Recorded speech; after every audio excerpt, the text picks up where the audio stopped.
প্রিয় দর্শক শ্রোতা, আজকে আলোচনার টপিক রেখেছি জামাতে ইসলাম নীরবে নিভৃতে এগিয়ে যাচ্ছে রাজনীতির মাঠে। আর এই বিষয়টি বুঝতে বিএনপির এত দেরি হয়ে গেল কেন? হঠাৎ করে আমরা দেখলাম গতকালকে বিএনপি নেতা রিজভী সাহেব জামাত সম্পর্কে অনেক অনেক বিস্ফোরক মন্তব্য করেছেন। সেই মন্তব্য করার যথার্থতা কতটুকু, কেন করেছে সেই বিষয় নিয়ে কথা বলবো। তার আগে চলুন রিজভী সাহেবের বক্তব্যের চম্বুক অংশগুলো আমরা একটু দেখে আসি। আপনারা তো ইসলাম নিয়ে রাজনীতি করেন।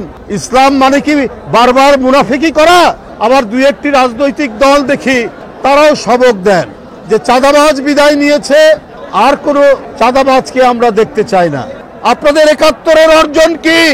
আপনারা ৭১-এর বিরোধিতা করেছেন। আমরা তো দেখেছি ইসলামী ব্যাংক কিভাবে গ্রাস করে নিল একটি রাজনৈতিক দলের অনুসারীরা। পাড়া মহল্লায়, জেলায় জেলায় অনেক টার্মিনাল দখল সহ, অনেক সিএনজি স্ট্যান্ড দখল সহ, অনেক টেন্ডার ভাগাভাগির মধ্যে আপনাদের লোকরা কি জড়িত নেই? আমি সেই রাজনৈতিক দলটিকে বলতে চাই, খুব নীরবে নিভৃতে সব কিছু অপকর্মের সাথে আপনারা জড়িত।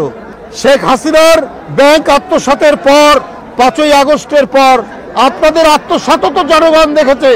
তারা পায়ের রক কাটে, তাদেরকে তো জনগণ ঠিকই চেনে। সুতরাং খুব ঘোলা পানিতে মাছ শিকার করার চেষ্টা করছে। তো রিজভী সাহেব, জামাত ইসলামকে চিনতে আপনাদের এত দেরি হলো কেন? এই না সেই জামাত ইসলামী যাদেরকে সাথে নিয়ে জোটবদ্ধভাবে আপনারা বছরের পর বছর লং টাইম একসাথে রাজনীতি করেছেন, বিরোধী দল হিসাবে একসাথে রাজনীতি করেছেন, আবার একসাথে নির্বাচন করে ক্ষমতায়ও তো গিয়েছিলেন, তাদেরকে মন্ত্রিত্ব দিয়েছিলেন।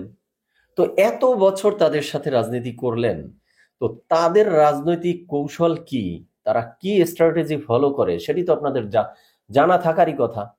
তারা যে ঘোলা পানিতে মাছ শিকার করতে চায়, তারা যে নীরবে নিভৃতে সবসময় তাদের কার্যাবলী পরিচালনা করে বা তারা অপকর্ম করে, তো সেগুলো তো আপনারা জানেনই। তো এখন কথা হলো দর্শক শ্রোতা, হঠাৎ করে বিএনপির কানে কেন পানি গেল এবং কেন তারা জামাত সম্পর্কে প্রকাশ্যে এই ধরনের মন্তব্য করছে? কারণ সামনের যে আসন্ন ত্রয়োদশ জাতীয় সংসদ নির্বাচন, সেই নির্বাচনকে টার্গেট করে জামাতে ইসলামে নীরবে নিভৃতে অনেক কৌশলে সামনে এগিয়ে যাচ্ছে এবং অনেক দূর তারা এগিয়ে গিয়েছেও, যেটা সাধারণ জনগণের ধরাছোঁয়ার বাইরে বা কেউ বুঝতেও পারছে না। এই 5ই অগস্টের পর বিএনপি কি করেছে? এখানে টেম্পো স্ট্যান্ডে চাঁদাবাজি, মানে তাদের নামে যে অভিযোগগুলো এসেছে, ওখানে বাস স্ট্যান্ডে, ওখানে খেয়াঘাটের টোল কিভাবে নিবে, মাছের বাজার, গরুর বাজার, ছাগলের বাজার, এগুলো নিয়ে বিএনপি রয়েছে। আর জামাতে ইসলামী ইন্টেলেকচুয়াল বুদ্ধি খেলে দিয়েছে এবং এখনো খেলে যাচ্ছে। তারা কি কি দখলে নিয়েছে বা নিজেদের আওতার মধ্যে নিয়েছে দেখুন। আন্তর্জাতিক অপরাধ ট্রাইব্যুনাল অ্যাডভোকেট তাজুল ইসলামকে বসিয়েছে, চিফ প্রসিকিউটর করেছে। বিভিন্ন ইউনিভার্সিটির ভিসি প্রক্টরাল টিম নিজেদের নিয়ন্ত্রণে নিয়ে এসেছে। নির্বাচন কমিশনের দিকে একটু তাকিয়ে দেখেন, সেখানেও তাদের আদর্শের প্রতিফলন দেখা যাচ্ছে। চুক্তিভিত্তিক যে সচিবগুলো নিয়োগ দেওয়া হলো, সেখানে একটু লক্ষ্য করে দেখবেন যে কাদের আদর্শ সেখানে বাস্তবায়ন হচ্ছে। আদালত অঙ্গনের পিপি, এপিপি থেকে শুরু করে বিভিন্ন নিয়োগে কাদেরকে বসানো হয়েছে। তার মানে দেখুন, জামাত ইসলামে হাত দিয়েছে কোথায় কোথায়, ইন্টেলেকচুয়ালি খেলা খেলে দিচ্ছে। আর বিএনপি রয়েছে মারামারি, পিটাপিটি এইসবের মধ্যে।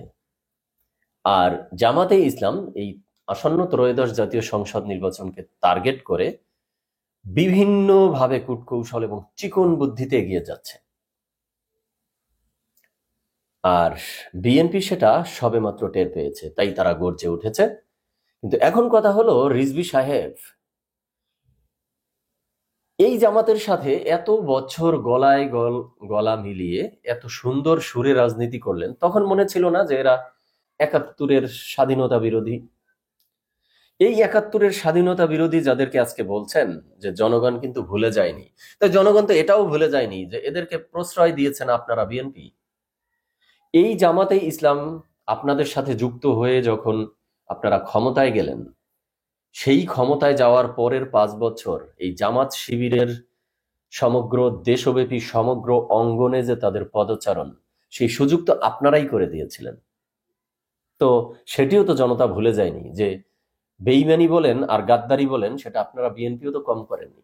আপনারা কি ভুলে গেছেন যে এই যে দেখুন, বিএনপি জামাত রাজাকারের গাড়িতে পতাকা তুলে দিয়েছিল, অর্থাৎ মন্ত্রী বানিয়েছিলেন আপনারা তাদেরকে, এবং এই দেশের পতাকা তাদের গাড়িতে তুলে দিয়েছিলেন। আর আজকে আপনারা বিএনপি বড় বড় কথা বলতেছেন যে জামাত 71 বিরোধী, স্বাধীনতা বিরোধী, আর আপনারা অনেক ভালো কাজ করেছিলেন। শুধু কি তাই, 2018 সালের নির্বাচনে ধানের শীষ মার্কায় প্রার্থী দেননি আপনারা বর্তমান জামাতের আমিরকে? তো 71-এর স্বাধীনতা বিরোধী অপরাধ তো জামাতের আছেই, তো তার সাথে তো আপনারাও গুলিয়ে ফেলছেন নিজেদেরকে। আর এখন এসে জনগণের বাহানা দিয়ে জামাতকে অপরাধী দেখাচ্ছেন, তাই তো? আর এই জামাতে ইসলাম সামনের নির্বাচনকে টার্গেটে রেখে বিএনপিকে ভালোভাবেই চ্যালেঞ্জ করতে চাচ্ছে, মোকাবেলা করতে চাচ্ছে। এবং এই 24-এর জুলাই অগস্টের ছাত্র জনতার অভ্যুত্থানের মধ্যে দিয়ে জামাতে ইসলাম এখানে একটি সাম্প্রদায়িক রাজনৈতিক দলের, মানে তাদের যে জামাতে ইসলামের দল, ইসলামী আদর্শ অনুযায়ী তারা এখানে প্রতিষ্ঠা করতে চায় আগামী নির্বাচনে।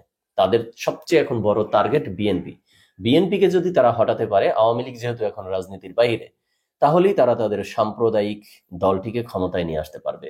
আর সেই লক্ষ্যে বিভিন্ন জায়গা থেকে যে গুঞ্জনগুলি রয়েছে, সেটি হলো জামাতে ইসলাম এ বি সি ডি বিভিন্ন ধরনের দল গঠন করে রেখেছে আগে থেকেই। এখন তাদের সবচেয়ে বড় টার্গেট হলো বৈষম্য বিরোধী ছাত্র আন্দোলনের পক্ষ থেকে যে রাজনৈতিক দলটি আসতে যাচ্ছে, সেই দলটিকে তারা জামাতে ইসলাম তারা একত্রিত হয়ে জোটবদ্ধ হয়ে সামনের নির্বাচন করতে চাচ্ছে। এই খেলায় মেতেছে বর্তমানে জামাত ইসলাম। আর এটি যখন বিএনপি টের পেয়েছে, তখনই তারা তেলে বেগুনে জ্বলে উঠেছে।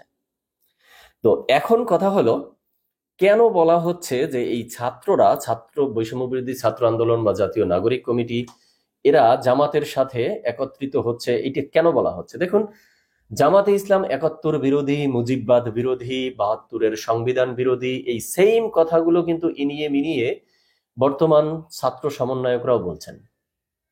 বিএনপি বলছে না, বিএনপি কিন্তু 72-এর সংবিধানের পক্ষে। আর এই যে দেখুন, ছাত্র সমন্বয়করা কি বলছে, জুলাই বিপ্লবের ঘোষণাপত্র যেটি 31শে ডিসেম্বর আসতে যাচ্ছে, এর মাধ্যমে 72-এর মুজিববাদী সংবিধানের কবর রচনা করা হবে। অনেকে বলতেছে 16ই ডিসেম্বরকে বিজয় দিবস হিসাবে মানি না। এই বিভিন্ন ভাবে এরাও কিন্তু, এই ছাত্ররাও কিন্তু ইনিয়ে মিনিয়ে, যদিও 71-এর যুদ্ধের বিরুদ্ধে বলতে পারছে না, কিন্তু মুজিববাদীর বিরুদ্ধে, 72-এর সংবিধানের বিরুদ্ধে ইত্যাদি ইত্যাদি ইনিয়ে মিনিয়ে কিন্তু তাদের কথাবার্তা অনেকখানি জামাতের আদর্শের সাথে মিশে যাচ্ছে বলে সাধারণ জনতা মনে করছে। এখন যদি এই ছাত্ররা পলিটিক্যাল পার্টি গঠন করে ত্রয়োদশ জাতীয় সংসদ নির্বাচনে জামাতের সাথে যুক্ত হয়, তাহলে এই ছাত্ররা 24-এ যারা জীবন দিয়েছে অভ্যুত্থানে এবং যারা আহত হয়েছে, সেই রক্তের সাথে বা সমগ্র দেশের অভ্যুত্থানের পক্ষে যে মানুষগুলি রয়েছে, সেই দেশের রক্তের সাথে তাহলে এই ছাত্ররা বেইমানি করতে যাচ্ছে। সেটি এখন দেখার অপেক্ষা যে তারা কোন দিকে যাচ্ছে। তবে আমি আমার স্থান থেকে এই ছাত্রদের প্রতি অশনি সংকেত দিচ্ছি, তারা যদি সামহাউ জামাতের রাজনীতির সাথে যুক্ত হয়ে সামনে এগুতে চায়, তাহলে এই জাতি ছাত্র সমন্বয়কদেরকে ছেড়ে দিবে না। তাদের জীবনে তাহলে অনেক বিপর্যয় নেমে আসবে। আজকে এ পর্যন্তই। সবাই ভালো থাকবেন। ধন্যবাদ সবাইকে।